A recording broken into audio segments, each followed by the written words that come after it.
Alright, hello my friend. Right now I'm in Gråsten. It's a small town in Denmark, in the south of Denmark, where I'm originally from. And I'm gonna do a little POV photo walk with the X-T5 and the 18mm. I'm starting out here in the castle in Gråsten, which looks like this. It's a bit under construction right now. We'll get around to it. And then I'm gonna walk into the city. It's a bit of a challenge with the 18mm, as you kinda have to get close. But the other cool thing with the 18mm is that you can look like you're taking a picture of something you're kind of not.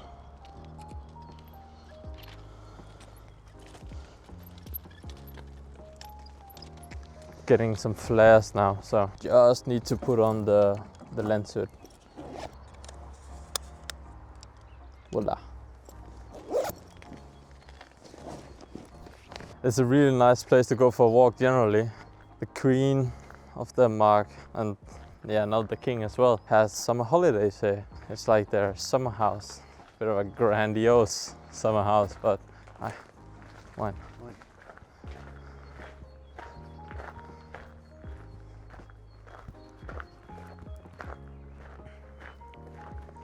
It's always a bit of a challenge with these places where not much is happening. Of course, this is quite pretty and grandiose, but as you can see, this picture has already been taken a million times.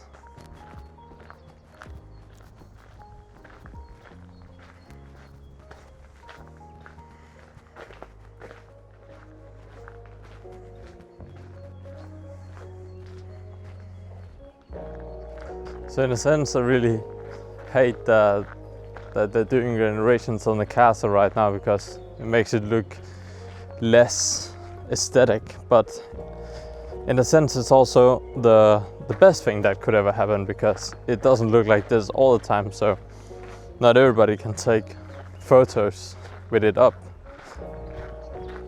and you could maybe get some interesting shots, especially because I can hear people working on it right now. So you could always also see that if they don't mind too much.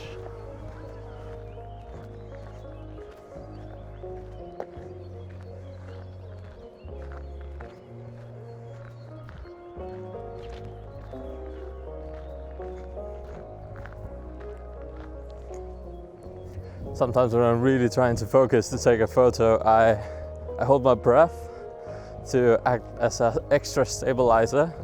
I'm always dying for some shots sometimes.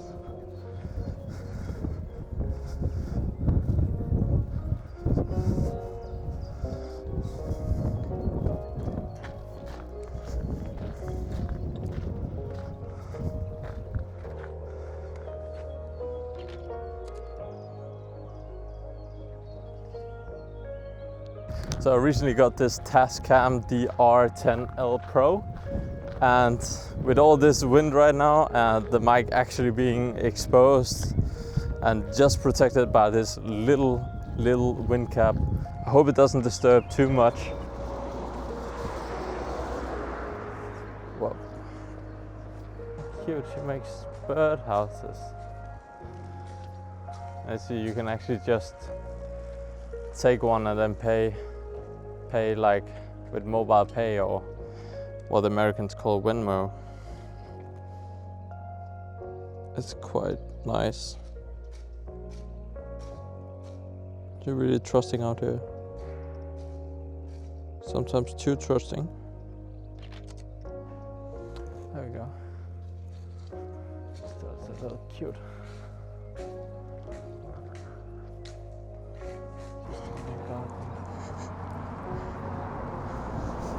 Would have loved to get closer, but it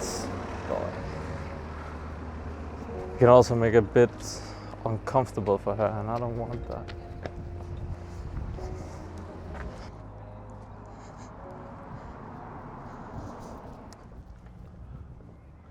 It's a lot of like these less interesting places that still got some like nice color, like this boat here.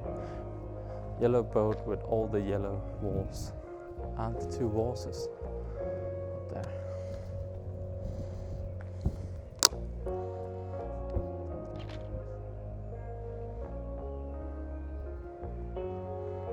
To be honest, I don't know if these will be any good, but it's a good practice of noticing color, noticing different patterns, trying to compose different stuff. And if you're lucky, you get away with one or two like semi-good photos, and that's really enough for me to get out. Even if I don't get that, it's worth it. Have to go out and take the bad photos to afterwards go out and take the good photos. That's the game.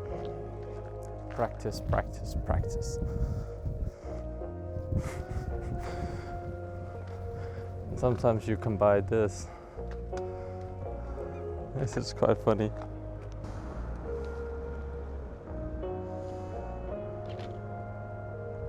Oh, that's so funny. They have a blow-up doll in the car, and the steering wheel is even like loosely set on.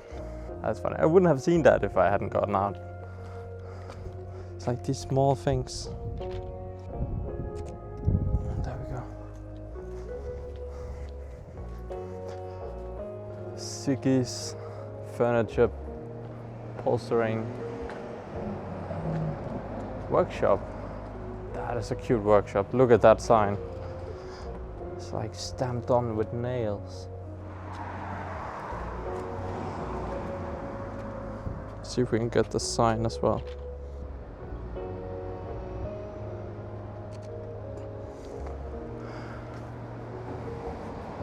I hope that came out good. It's certainly super unique.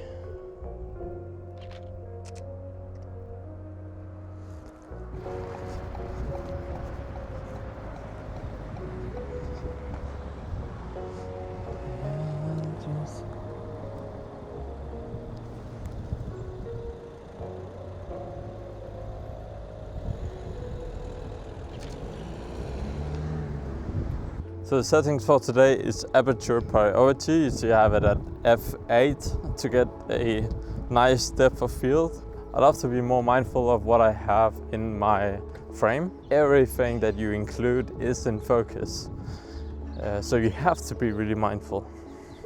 It's a good challenge, and everything else is set to auto. Usually I set my ISO lowest, especially in this bright daylight, but the camera already does that. Otherwise, I usually set it to ISO 500 because then you can get the DR 400. It's where you get the most dynamic range, and yeah, you cannot really see the difference between ISO 125 and ISO 500. The ISO performance on the X-T5 is simply too good, so I'd rather want a little bit extra boost in the shutter speed to really freeze the action, especially if I go into a bit like darker alley to just like not think about it and just set it and forget it. Some really cool boats here. This one is called Viking.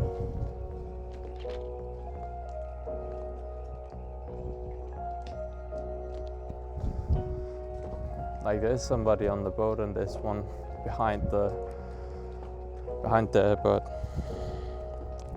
I don't have to have a photo of them, but it would be nice.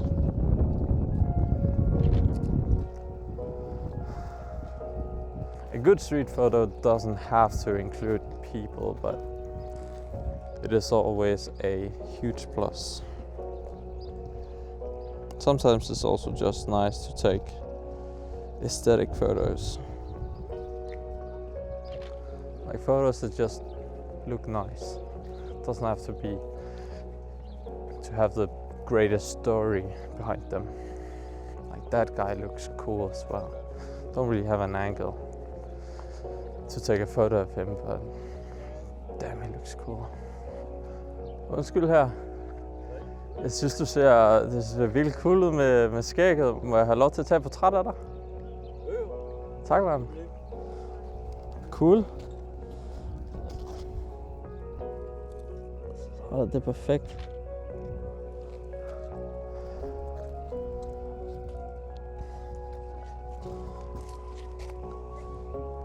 Okay.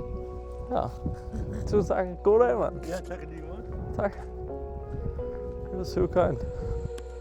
While I was editing this video, I showed my dad this portrait and he said, "Oh, that's Siggy." Apparently, Siggy owns the workshop that I photographed just moments before. I saw his Facebook profile and he makes some really cool stuff. So yeah, shout out to him. He was a really cool guy. To be honest, that was super anxiety inducing, but it went so well.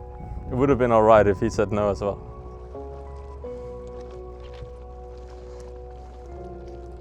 And that is my favorite trick in the book. If you look like you're gonna take the picture after they walked away, then you don't really look like you wanted to take a photo of them in the first place.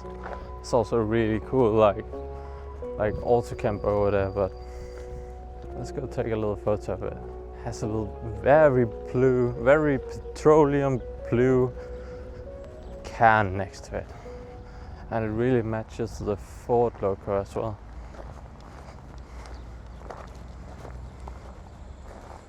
And then my DJI cuts. These were the photos I got of the autocamper, and it was good timing because it was the end of my photo walk anyways. This was day 1 of doing POV street photography videos, and I really hope you liked it. If you did, then please like. And if you think I could have done anything different, or if there was something that you really liked, then please let me know in the comments. But until then, I wish you the nicest evening.